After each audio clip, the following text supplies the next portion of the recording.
Guys, we've all been there. At some point you look in the mirror and say, where did my hairline go? Those power alleys in left and right center field continue to grow as you get older. Did you know that 66% of men lose their hair by age 35? Thing is, when you start noticing hair loss, maybe a little too late. You don't want that bald spot to just pop up. You want to do something about it first. That's why you need to visit 4hims.com, a one-stop shop for hair loss, skincare, and other wellness supplements for men. Thanks to science, baldness can be optional. Science. Hims connects you with real doctors and medical-grade solutions to treat hair loss. They have well-known generic equivalents to name-brand prescriptions to help you keep your hair. Look, this isn't snake oil pills or gas station counter supplements. Instead, prescription solutions backed by, again, science. No waiting room, no awkward doctor visits. Save hours by going to 4hims.com. Just answer a few questions, the doctor will review and give you a prescription, and products are shipped directly to your door. Order today and listeners get a trial month of Hims for just $5 while supplies last. See website for full details. Look, that'll cost hundreds if you went to the doctor or a pharmacy. Go to 4hims.com/wingo. That's FORHIMS.com/wingo. 4hims.com/wingo. Sport Clips Haircuts and ESPN are teaming up for a Dad's Day getaway. An all-expenses-paid trip to ESPN and a day spent with Golic and Wingo on their show. Register for your chance to win at sportclips.com/ESPN. No purchase necessary. See rules at sportclips.com/ESPN. U.S. only. Age 18 and up and 6/15/18. This is the Best of Golic and Wingo podcast. Golic and Wingo with you on ESPN Radio and ESPN2, presented by Progressive Insurance. All phone guests join us on the Shell Pennzoil Performance Line. By the way, as you were doing, Cookmaster Cliff can get it done. There's no question about that. Cliff. But as you were doing the DXL read, I noticed you threw in the line or a center because you played center, and then Ryan Hollins was like, okay now, but I'm wondering, did you understand he was talking about him as a center? Oh, no, I was talking about him as a center. Or you as a center in basketball? He was definitely talking about me. Oh, yeah, I was talking about him. I thought you were talking about yourself. I mean, honestly, it works both ways right there, which is that deep cut kind of stuff. You're a center, Golic? Oh, yeah. So you're probably about 100 pounds bigger because you're pretty ripped right now. Yeah, no, it was that was many, many pounds ago at this point, so it's a lot nicer now. How many pounds have you lost? I'm down 50 pounds right now from my last training camp right now. It's a lot nicer. Fewer chins, stairs are easier. Life is great. Hey, my son's down about 80, so I get it. Yeah, all good. All good. Gosh. All right, we're moving on. I don't know why I brought that up. I just was confused if you guys were talking about which center you were talking about with the clothing, but we'll move on. It's time for Straight Talk, brought to you by Straight Talk Wireless. Best phones, best networks, no contracts. Obviously, a lot of discussion over the last couple of days about the Eagles either not going or getting, basically their invitation was rescinded by the president to celebrate their championship on the White House lawn. It's generated a lot of controversy and a lot of discussion about what really went down, what should have gone down, how it should have played out, yada, yada, yada.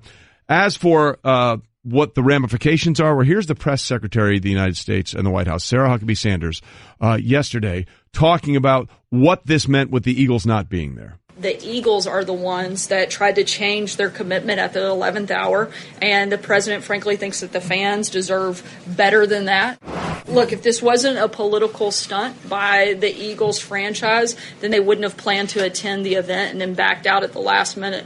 And if it wasn't a political stunt, then they wouldn't have attempted to reschedule the visit when they knew that the president was going to be overseas. And if this wasn't a political stunt, they wouldn't have waited until Monday, well after 1,000 of their fans had traveled and taken time out of their schedules to offer only a tiny handful of representatives to attend the event.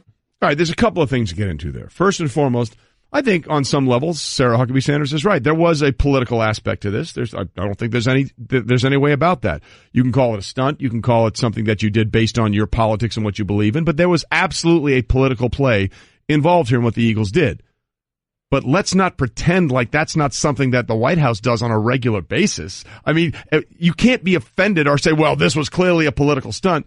You guys do the exact same thing. So let's not absolve anybody of that issue going forward. Yeah, but that sort of, understanding doesn't really exist in an environment where you've worked so hard to create winners and losers. And we've seen that throughout this battle between the White House and the NFL.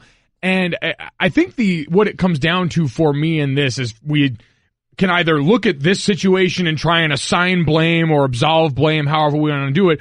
It's when did the Eagles communicate what they knew? Because I do remember a while back this conversation about Eagles players saying they're going to go to D.C., they're not going to go to the White House, they're going to go and do some of these community service-based events around the city that have been rescheduled now because they opted to have an OTA once the invite was rescinded. So what did the Eagles as an organization communicate and when, to me, says a lot about this situation. If you're to believe the White House, it wasn't until the last minute, and they believe that it put them in a bind, but that doesn't appear to be what we heard, because again, I want to be able to find this so I can concretely say it, but I thought this was something that we had heard rumblings of for quite some time with this Eagles team, that we had seen play out in the past, and now in this situation, because this White House has gone against the NFL every step of the way here, they just found another instance to make sure they came out of this not looking great. Exactly. And the other thing I want to get into, where she says thousands of fans, I don't believe that to be true. I mean, I just don't. I don't think thousands of fans were invited to. We're trying to find this research-wise, and Brett Amology will coming up later, and Brett's a great researcher, but I don't remember any instance where a championship team on any level, where it was NFL, NBA, Major League Baseball, NHL, NCAA, in any way, shape, or form, where thousands of their fans randomly were invited to the White House. You saying fan and invite, that sounds like I don't think there's an official. I don't believe that to be true. I don't believe that to be true. And if I'm proven wrong, I will absolutely say, I didn't know that. But I don't think thousands of fans of your team, hey, come to the White House when your team is here. Maybe they can be around it. Yeah. There's like like the fans wait at the airport for you after a big game. Like you're there, you're in the area. But you look at all the photos of those things at the Rose Garden or whatever, there's never thousands of fans there. No, that doesn't happen. Because this, like every other aspect of this conversation, has departed so far from what it's actually about, and it's become about messaging and packaging. Is how do I sell this to the base that I'm trying to reach in this? And that's why, Ryan, I got to give the NBA a lot of credit, because the minute LeBron James and Steph Curry came out and started talking yesterday, what did they already do? They did exactly what the White House is doing right now. They say, if we win, nobody wants that invite. If we win, nobody wants to go. That's controlling the message in a way the White House is trying to do right here. They're trying to say, no, you're not coming because we don't want you there, because you're disrespectful, because you go against all of these things that we are purporting to be so American, all of these things that we're saying you did, a lot of which aren't true, a lot of which aren't actually things that this Eagles team did. And I want to take this maybe even a step further and see how you feel about this. But as far as the NBA versus the NFL, when we're having issues, we aren't split.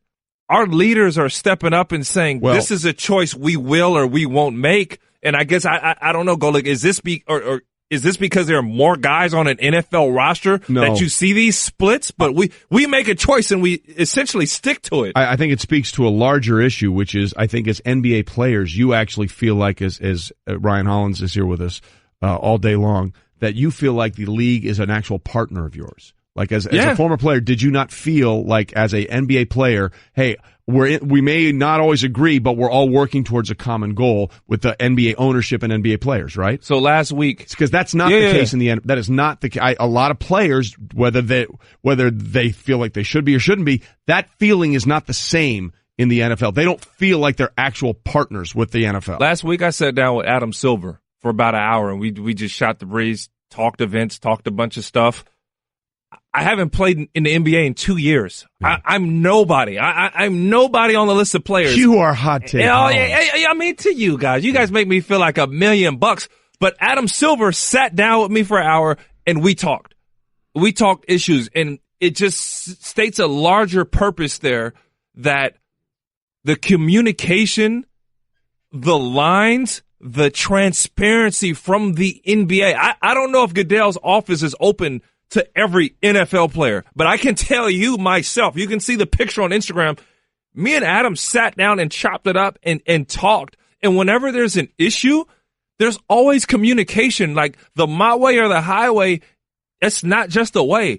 And you know what? I get that NFL players, I doubt they all agree socially on it. Somebody's like, man, I want to go. This is my time. Somebody's like, they don't. And they're right. Listen, we want to make sure. I don't want to dig into that. Exactly. That's their choice. Whatever you want to do. Whatever you want to do. And I want to say, too, that in the NBA, there are differences of opinions. Everybody doesn't think the same way that Steph and LeBron thinks as on these certain issues, and they have a right to. But you know what? As players, we do. we come to a consensus.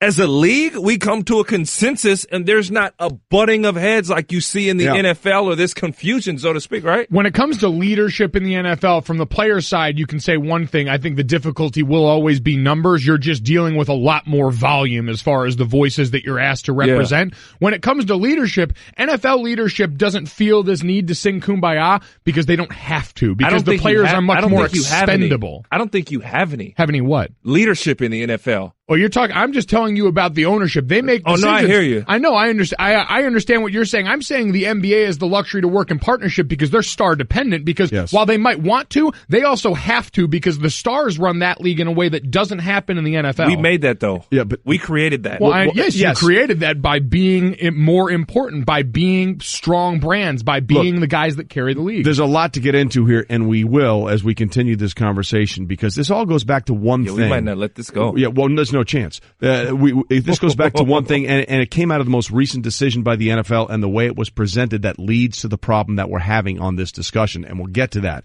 Golic and Wingo. and Wingo. Mm-hmm. Trey Wingo and Mike Golic Sr.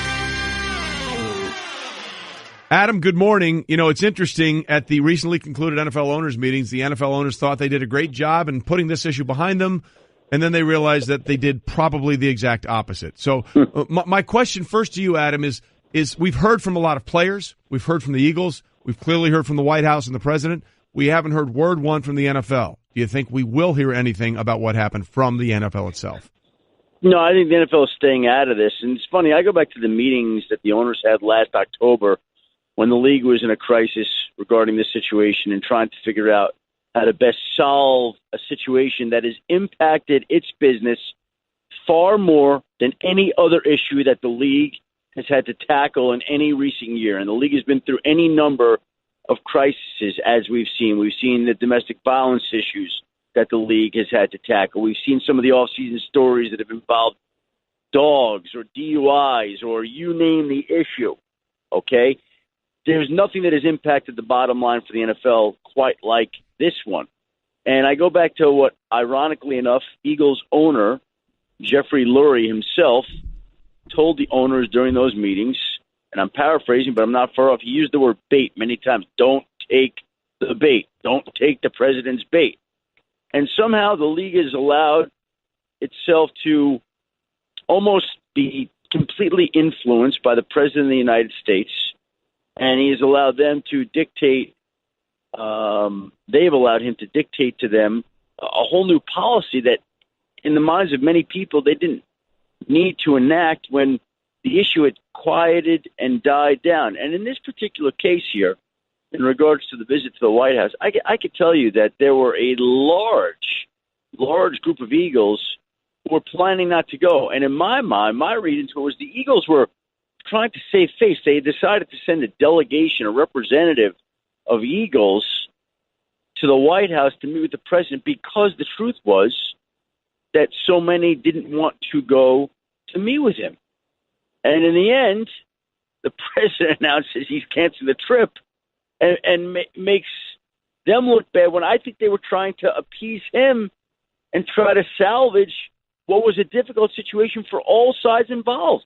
Well, Adam, that's a great point, because you're right. I don't know there's any way to appease him, because remember, after the Patriots won their last Super Bowl, Robert Kraft, the owner, actually gave President Trump a Super Bowl ring.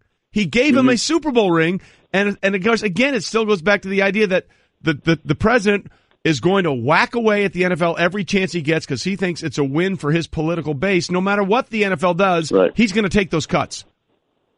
It's a win for his political base, and it's also a shot against an organization, a league that he has fought going back to his days owning the USFL and taking to court, and then trying to buy the Buffalo Bills and not getting them.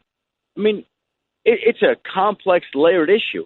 You know, I don't know exactly what drives him, what fuels him, but clearly he's in the mind to do no favors for the NFL, and he's going to go after it whenever he can. And yes, it does build his political base, and it has been proven to be effective. So he's going to continue to do that, and it is at the league's expense.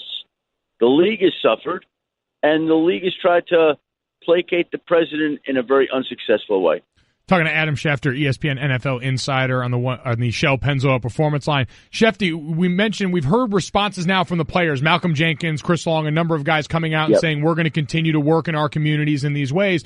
But for the owners that have tried to placate the president and tried to do so with the rule that they voted on not too long ago, saying that players who wanted to protest could stay in the locker room, after the president's statement the other day that he still deems staying in the locker room for the anthem is disrespectful, do we expect any sort of response or adjustment to this rule yet again from owners now? No, the league has stayed quiet. Nobody has suggested anything like, oh, boy, we're going to review this or change this or tweak this. I haven't heard any of that. That's not to say it can't happen, but I think the NFL, basically when this new policy came about, I just think it opened up a whole can of worms that, the issue was slowly fading away, and exactly now it's back into the forefront, unfortunately for everybody. Yeah, I think you're right, Adam. I mean, look, what you said about the NFL denying him ownership with the Bills and obviously going back to his USFL days, I don't think that can be overstated. I mean, I think the president is like an elephant. He has a long memory, and it's funny, they wouldn't let him in the club to own a team, and now it's like he owns the entire league. I mean, basically, and with this policy, Adam, the NFL has basically given them the string and the bat for him to swing away at the NFL as a piñata anytime they want. And he's continuing to do that. He'll continue to do that, and obviously, it's an issue that the league is going to have to tackle going forward. All right, Adam, obviously, we'll see how this plays out going forward, especially with the season opener when the Philadelphia Eagles will be defending or celebrating the last ring of their Super Bowl championship on opening night, and how they'll respond to that with this new policy going forward. Adam, always good to hear from you, man. Hopefully next time we'll talk more about the actual football of football, and we'll get into that as well. Adam Schefter, always a pleasure, my friend. Thanks, guys. Have a great day. Golic. I tell you what, a great sports night last night, no doubt about it. And Wingo. What a day, what a show, what a time. 1, 2, 3, 4. I'm a one-trick pony. Literally. I show up at kids' parties and act cute. That's pretty much it. So excuse me for being bitter when Geico says not only could we save you money on car insurance, but we do more. Like give you 24/7 access online, over the phone, or even via our award-winning mobile app. Well, ooh la la. Aren't they multi-talented? Hey, I said organic carrots. Geico. Expect great savings and a whole lot more. It's the game show segment that's captivating a nation. The origin is Latin. It has been sort of corrupted over time. Like this show. Making everyone that hears it smarter. In the 1800s, English authors were likely to partake in opium den activities. Now, with your host, researcher Brett. Take a guess where that came from. Brett's got your answer. It's Brettomology. Here are the categories. Words and their meanings. That's straightforward. Guys, it's time. Brettomology is brought to you by Discover Card. Become a new card member, and Discover Card will match all the cash back you've earned dollar for dollar at the end of your first year. Learn more at discover.com/match. Limitations apply. You were supposed to read the SportsCenter read right before that. But that's the SportsCenter is also Discover Card, so I don't know which one we're supposed to do in this one. I'll read it twice if you want. SportsCenter is brought to you by Discover Card. Become a new card member, and the Discover Card will match all the cash back you've earned dollar for dollar at the end of your first year. Learn more at discover.com/match. Limitations apply. /match is really hard to say. That's not easy. I agree with you. Really? By the way, don't forget Game 3 of the NBA Finals tonight, and we've got a pep talk for the Cavs on the way in about 20 minutes. You're going to want to stick around for that. But ladies and gentlemen, it is time for Brettomology.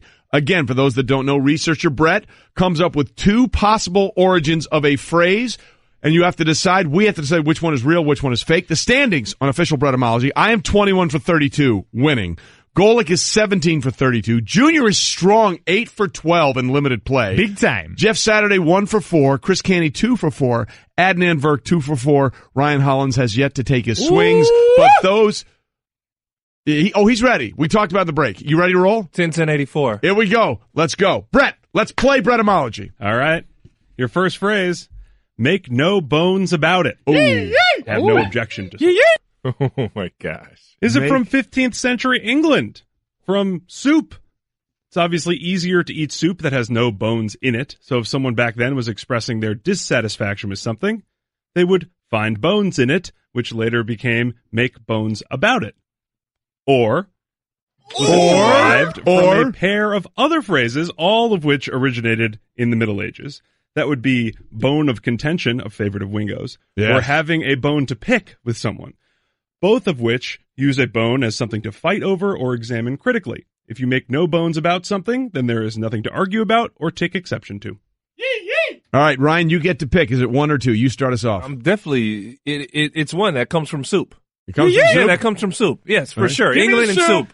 I think this, I don't know, but first of all, you said it so confidently, and I want it to be the soup. Sure. I'm going with the soup. We're going soup, too. I really wish it wasn't the soup so I could say no soup for you. It's the soup! It's the soup! Let's go. Clean sweep. Let them eat soup. All right, what's next? Number 2, this is something that was said on the show yesterday. Okay. Bubkiss. Bubkiss. Ooh. Yes. Means absolutely nothing. Correct. Is it? Only half of the original word that it comes from. The Yiddish word kosabubkiss, which means goat poop. So it really was more like BS to start with, but has been shortened and tweaked as it has been translated through Slavic languages, and now it just means nothing. Or the bubka is the Turkish name for kidney bean, which is a huge part of their regional diet. The bean itself has always been cheap, but sailors from the Ottoman Empire would take bushels of bubkiss to faraway places and trade them to unsuspecting foreigners, only to be back on the water by the time those people realized that the supposedly exotic item they had just paid for had no value. All right, I'm going to lead this one off here because I feel pretty good about this one. I think it's the first one, and I also want it to be the first one because we did goat yoga yesterday. I'm going all in on one. Give me the bean thing only because I can't imagine goat poops comes up this organically 2 days in a row on this show. My heart is in the first one. Yeah. I'm going with my heart and not my head. I'm going with my heart. I'm going number 1 again. We're going 2 in here, even though Allie's saying 1 right next to me, because we think you just made that up because Aaron Goldhammer has to eat poop. Yeah. It's from the goat poop. Who's the smart guy now? Wow. There we go. Goat poop. All right. I guess 2 and still got a high five. There you go. You did you did? Yeah, I guess feel 2. bad. Sorry, I thought you Yeah, were that really confused me. Yeah, no, it's fine. Celebrate like you win. Goat Everyone poop. thinks you're the man. Your third phrase. Hold a candle to, or can't hold a candle to. All right. Is to say somebody is inferior to someone else. Yes. Is it from the Middle Ages, when an apprentice for any job or trade was expected to do all of the dirty work, including holding a candle so their superiors could see what they were working on? If someone couldn't hold a candle, that was saying they couldn't even complete the simplest task assigned to them. Or is it from Henry VIII? For centuries, British royalty and other elites have been buried or commemorated in the crypts of Westminster Abbey. When Henry VIII was excommunicated by Pope Clement VII in 1533, holy crap, and then named himself supreme head of the Church of England, he made Westminster Abbey an official cathedral of the Church of England, thus removing it from Catholic purview. Henry said of the Pope, quote, "He could not hold a candle to my tomb." Ironically, he was not later buried at Westminster Abbey. Ooh. Okay, first of all, this is why we play this game. One of those is fake. And they are both unbelievably detailed. Now, I kind of have, the Henry VIII thing, I've read books on him. He's a fascinating dude on so many levels. Yeah, total nerd alert. I get it. Says Cinephile Guy. Love it. Love it. But I'm going the Henry VIII thing, and I realize I could be completely biased by my own interest in this. I'm going Henry VIII. I'm just upset they made that middle-aged joke at your expense, Trey. Yeah. That was foul, and that was uncalled for. Yeah, because you never do it. Yeah, no, never. I'm going to go with 2 on this one. Big foreign church guy. Love me some Westminster Abbey. It's a real beauty. I'm going 1. I'm going 1. I think you have I'm to going at this 1. point. It's the Middle Age apprentices. No! It's middle-aged. It's 1? No. It's not Henry VIII. It's not Henry VIII. So it's 1. Yeah. It's 1. Yeah. Yeah. I really wanted the other one to be right. I really wanted the other one. Damn it. Wait, all right. Ryan, are you 3 for 3? No, there's 2 for 3. No. I'm 3 for 3. You're 3 for 3? You had the fake high five, and he threw it off. I'm 3 for 3. Ryan is smoking. Nicely done. This is a strong start for you. All right, let's finish up here. All right, your final phrase. Humble pie. Oh. Good band in the movie Almost Famous, but that's not what it is. A humiliation or forced submission or apology. Okay. Is it from Middle English? Again? The name of the innards and gizzards of an animal was the numbles. After the choice cuts of meat were used for a meal, the numbles were ground up and made into a numble pie, which was more often than not eaten by the servants or other members of the lower class. It didn't taste very good, and in the centuries after, it took on its current meaning. Or did the first appearance in print have no connection to its current meaning? From the great poet Rudyard Kipling in 1894, a poem entitled An American. Here are the first two stanzas. If the lead striker called it a strike, or the papers call it a war, they know not much what I am like, nor what he is, my avatar. He lives his life a humble man, with clear sight in his humble eye, marching forward on his humble plan, dining each night on his humble pie. All right, we got 30 seconds here. I'm going one because the other one was way too detailed, and I think it's humble pie, the English thing. The phrase is humble pie, that's right. No, but I'm thinking, but he said numble, whatever. And I'll tell you what, if Brett made up that beautiful poem or like altered it in any way, 30 seconds. 30 seconds. Two. I'm going one. Going one. It's from the innards and gizzards. But more importantly, standing ovation. Wow. Ryan Hollins went 4 for 4 in Breademology. You, sir, can come back at any time. 4 for 4. Very solid. You know what's not as good as 4 for 4? Being down 0-2. That's where the Cavs are. And we will have a pep talk for the Cavs, the motivation they need. Stay with us as we continue. Ryan owns Breademology. Golic and Wingo. It was all sort of one big giant Jell-O mold. It's very interesting where that went. Herm Edwards this morning. Coach, how are you? Road Dog, we're doing good. I had to get up a little early and start my workout, as you know, because I knew I was going to get this call today. So I'm halfway, and I got my cardio done in an hour, so I'm going to take a little break with you folks, and I'm going back to the other hour. And for people that don't understand, when he says he gets up early, you need to understand how early he gets up. Herm gets up every morning at 4:30 for a workout. Gosh. So if he got up an hour early, that means he got up at 3:30 this morning to get his workout in just so he could be with us. It is our honor, Coach. Now listen, on your last NFL Live in December, I said something that I meant from the bottom of my heart. You're never too old to be coached. And you coached me up for 9 years as you were here with me on NFL Live and all the things we did together. So right now, I'm telling you, the Cleveland Cavaliers need you, Coach. They need you. So put yourself in the shoes of Tyronn Lue or in a situation like this you've been in football. It is do or die. It is desperate time. You got to play to win this game. How are you as a coach approaching this? Well, it's real simple. I think, first of all, you have to use the home crowd to your advantage and the energy in that arena. I think these players have been faced with that. We know that number 23 has been faced with that his whole career. I can't say enough about what this man has done in his basketball career.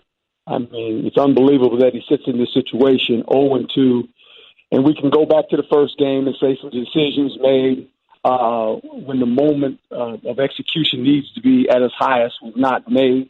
We can make all those excuses, but the matter of the fact is they're 0-2. And with being 0-2, and I've been in playoff games, I've been in playoff situations. It's the fourth quarter.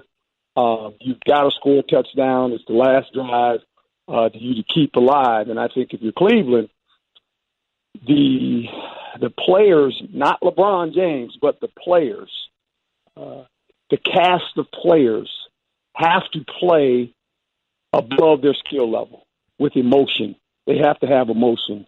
And I think it gets started on the defensive side of the floor. We saw how they took advantage of the pick and roll and put some players in some bad situations guarding Steph. I do think these guys beat you by shooting three-pointers. I would force them to drive to the basket, and I've always said this. The thing I like about basketball, especially now in the playoffs, is that you got to have some roughhouse guys. And when you take the three-point away and make them drive, that equalizes their offense. And when they drive to the basket, use all your foul. You've got to knock them to the ground, legal. And there's nothing dirty, but knock them to the ground. You got to make this a physical game, an uncomfortable game. Don't allow them to stay in the game and take the crowd out of it by hitting those threes. Force them to the basket. And when they come to the basket, make sure when you foul them, it's a hard foul. They have to fall on the ground. They have to fall on the ground, period. And illegal. I'm not saying they're illegal, but in my opinion, that's how you play your game. And I think if they do that, they have a chance to win.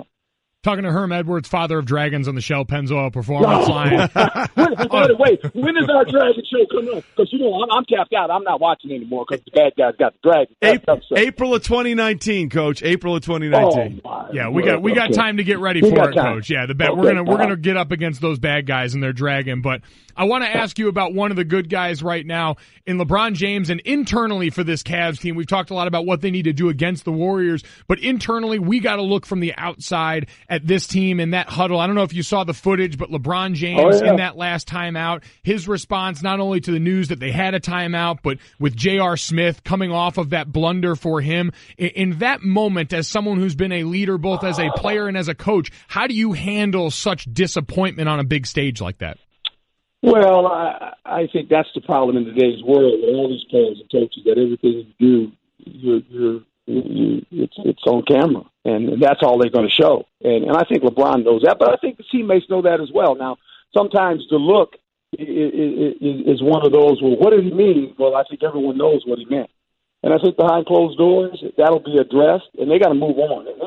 You can't live in the past. You can't live on what happened and what if this and what if that could have happened. I mean, that's kind of football every year. I always say the difference between 10 and 6 and 6 and 10 basically is about 35 plays in the course of a season. If you make them, you're 10 and 6. If you don't, you're 6 and 10. And I think these guys are professional basketball players. They have gotten to a place where a lot of people didn't anticipate this team getting to. Now, they're playing an all-star group, and I think they know it. But they're role players, as I said. They got to play with emotion. You have to be emotional right now. I mean, you got to play with your hair on fire. You really do. I mean, if you're Tyronn Lue, there's not a whole lot to be said. Hey, you're playing in the finals with one of the greatest basketball players that ever has tied him up in LeBron James. And so that is your ace. You want to get it close like you did in the first game, and hopefully LeBron James has the ball in his hand and he can dictate the terms of how they want to win that game. And that's what you're hoping now, what I said before. For me, it's real simple. You got to make this a physical contest. You have to make it physical. You can't allow these guys to shoot 3 points in your home arena. You got to make them drive to the basket and live with the consequences. If they beat you laying the ball up, they're the better team. I'm going to find out if they really want to continue to go in there, because they're going to feel some pressure and some body heat when they go in there. We're here with Herm Edwards, legend and current Arizona State coach. Herm, I wanted you to know that Dyron Reynolds, that's my brother-in-law, he speaks so highly of you all the time. And I want you to know, I don't know if you remember this, Coach. I don't know if you remember this, but when I was in Cleveland, we were having a historically bad season, and you gave us a pep talk, and I was so thankful and so ashamed at the same time because we hadn't won a game. Do you remember that, Coach? I remember that. I remember we said it one morning, and that's why I said this Cleveland thing all of a sudden keeps coming up. Well, I don't want it to come up anymore. Yes. Well, Coach, and I you're know. Doing a great. Hey, let me tell you something. You're doing a great job too, my man. You're doing a great Coach, job, man. Oh, I appreciate it. And Coach, I don't know if you know, the other day there was a Twitter follower that said I look like a young Herm Edwards. I don't know if there's any truth behind that, but that's a privilege, Coach. That's a privilege, my man. But Herm, I want you to talk about the little things, because you won championships, and I don't care what sport, what level it was on, and it's always about the little things. And during that session where they didn't know that they had a timeout, there was the JR blunder. I know from being in the locker room, that's more of a team thing. It's the assistant coaches. It's the guys on the bench. It's the guys on the floor. It doesn't just fall on LeBron. It doesn't just fall on JR. Talk about accountability within playing at a championship level, and how important just knowing situations, timeouts, play calls, because you know some guys get scatterbrained. We got to help each other out. So talk about that, please, Coach. No, it's critical. You make a great point, and that's discussed. Anytime a timeout is taken, or during the course of practice, you always set up what I call situations. Yes. So you have to think, and you have to say, this is a situation. We've got two options. These are the options. And then I think the guys on the court have to keep reminding each other. And this is why I've always said, when the critical moments come, especially in a football game, let's say in a football game offensively, who's going to touch the ball? That's all I'm concerned with, because you know your decision makers, and you got to make sure they're touching the ball. Now, what happened in that game, obviously there was a rebound, missed shot, And then from there, you're hoping when that happens, the guy that has the ball understands the situation. And when you lose track of it, we've seen it before in big games, guys. We've seen this before. And there's the nightmare. That's the nightmare scenario showed up. Did not know the situation. All those that do not play basketball all have an answer. We always have the answers after the fact, and that's the sad part about it, because can you imagine if they win that first game, the energy they have? Exactly. But now all of a sudden they find themselves 0-2. We knew what was going to happen. When that took place and it went overtime, you went, oh, man. Because remember, the Warriors in that game, when you look at the game, the Warriors didn't play well. They were excited the fact that, we're going to take it into overtime. Right. They gave us a second chance. They are, Coach. It's been unbelievable. So listen, Herm Edwards is with us, my road dog. He's done everything. Listen, he's the Arizona State head coach, but before he was that, he traveled around the globe giving motivational speeches to your Cleveland Cavaliers, Ryan, when you played, to businesses across the country, because he has advice like, don't press in. And he gets people fired up by saying, hello. So, Coach, forget X's and O's for a second here. I need you to channel press conference Herm, corporate leadership Herm. What is the one message, forget X's and O's, to get these guys in the right mind to make this a series? What would you say to them? I would tell every individual before they walk on that court, when they leave the court, they have to leave it all on the floor. They can't look back. You can't look back. You're a professional basketball player. This is what you do. You dreamed of this when you were a young kid, 5 or 6 years old. You dreamt of playing in the finals, of winning the championship. It's looking you in your face. And if you don't win this game, it's going to be very difficult to win a championship. And I think this is the one you got to win. This is the championship game for you. This is the one. This is the championship game. You got to say, this is the final game of number 7. It's number 3. And if we win this, we win the championship. Because now you got a chance. But you got to win this game. It's not even a must. This is what you dreamed of doing, of winning a game in the finals. Go win this game and see what happens. And see all of a sudden how the momentum switches. And all of a sudden that other team has concern. But you got to go do it. You got to want to go do this. Oh, Herm, you're the best, baby. Listen, Herm Edwards, I'm sure they're ready. We're ready. Ain't nothing better than waking up early. Ryan is taking off his suit coat. He's ready to go play right now, Coach. And his pants. Hey, all you got to do is defend the baby. Come on. I always say, in the big moments, and you know what, it's like any great game, right? Yeah. It always comes down to a last couple plays, and you know what it ends up? Are you willing to play defense? There you go. Are you willing to play defense? Are you willing to play without the ball? There you go. Play without the ball and see what happens. Rhodey, Go put your chest on somebody. Yeah. Go put your chest on somebody and go chest to chest. Yeah. The chest. There we go. Let's go. That's what you got to do. Get him. Rhodey, you are the absolute best. I love you. I miss you. I hope you're doing great things at Arizona State, and we appreciate you getting us hyped up a little bit for Game 3 Go easy on my Bruins. Forks up. Okay. Forks up, Rhodey. Forks up. To you, Rhodey. All right, we'll talk to you soon. Golic and Wingo. Let's not expect too much. There's only one person out there that's expecting way too much out of this guy too early. We know who that is. It's his father.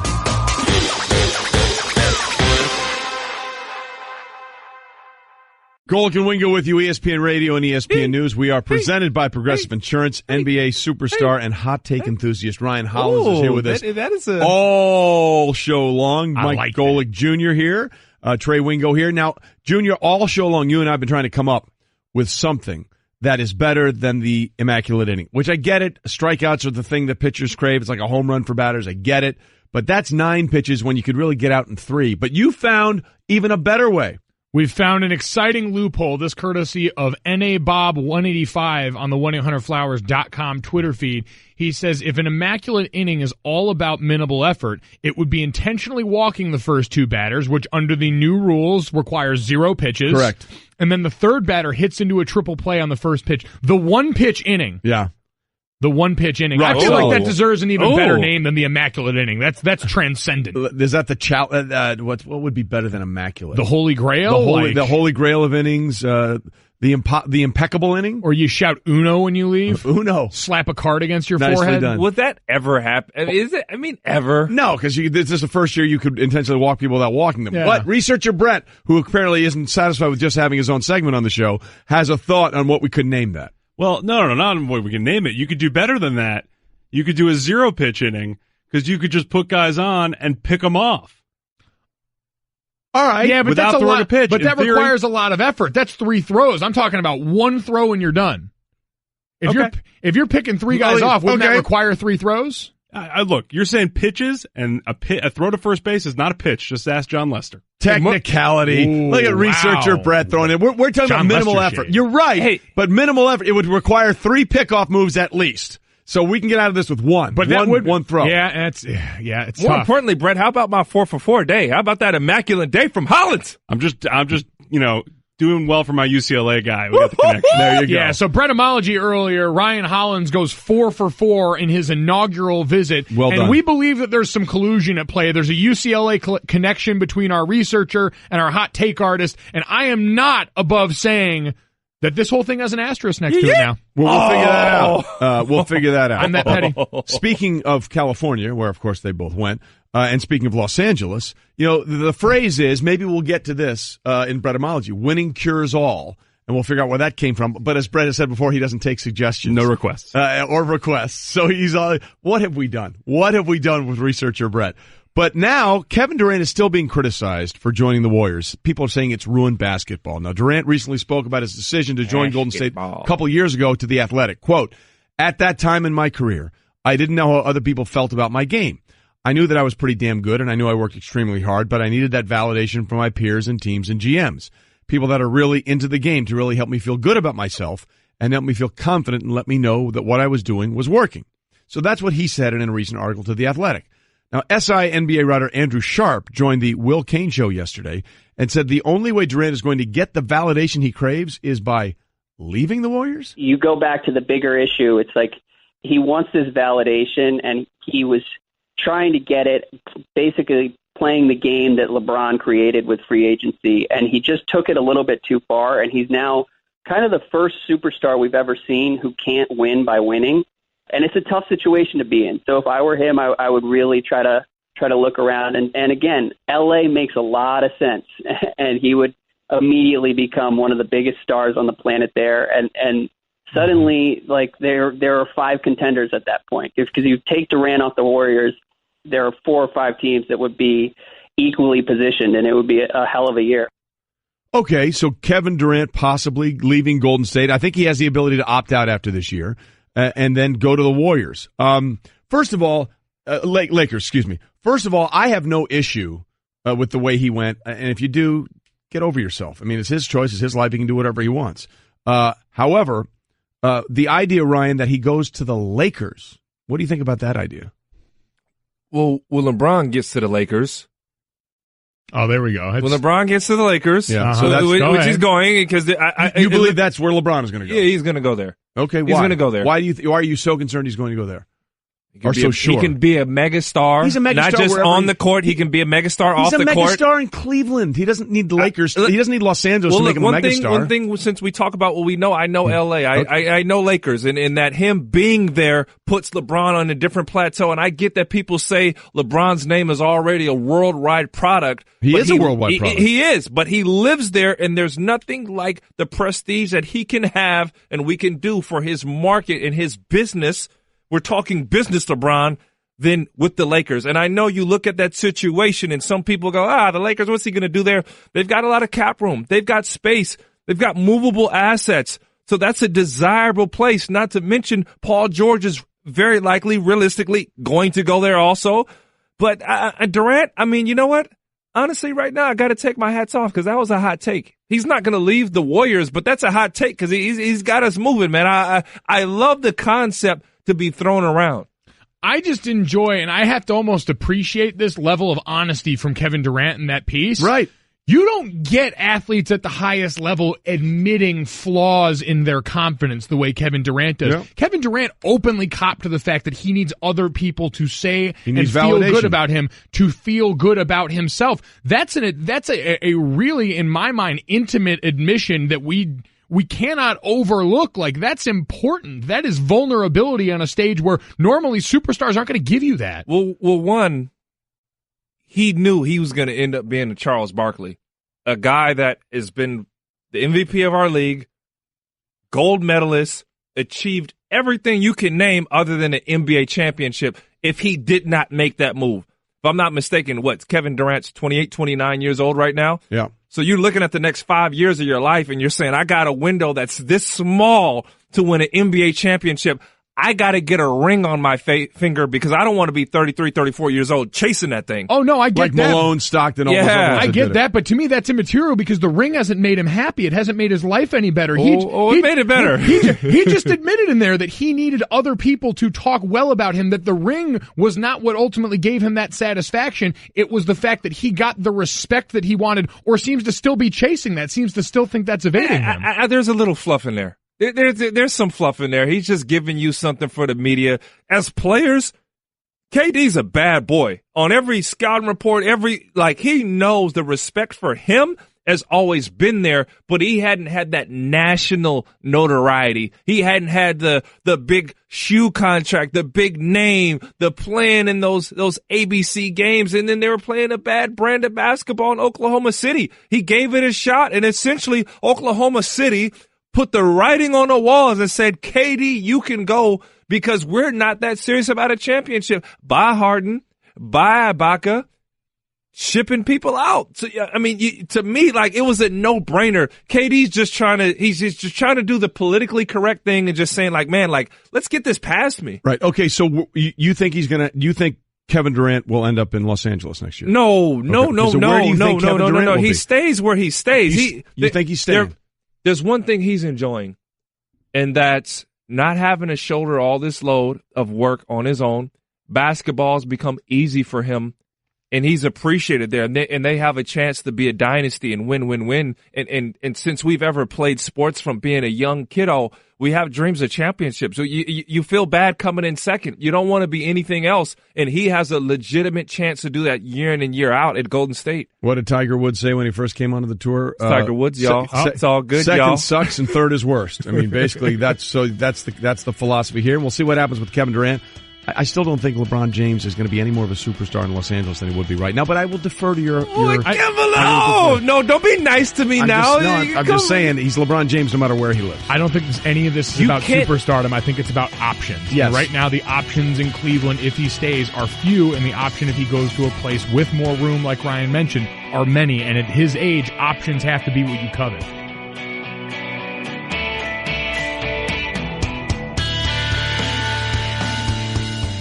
This has been the Best of Golic and Wingo podcast. You can listen or subscribe on the ESPN app, Apple Podcasts, or just ask your smart speaker to play Golic and Wingo. Plus, you can check the guys out live weekday mornings from 6 to 10 Eastern on ESPN Radio and on ESPN News.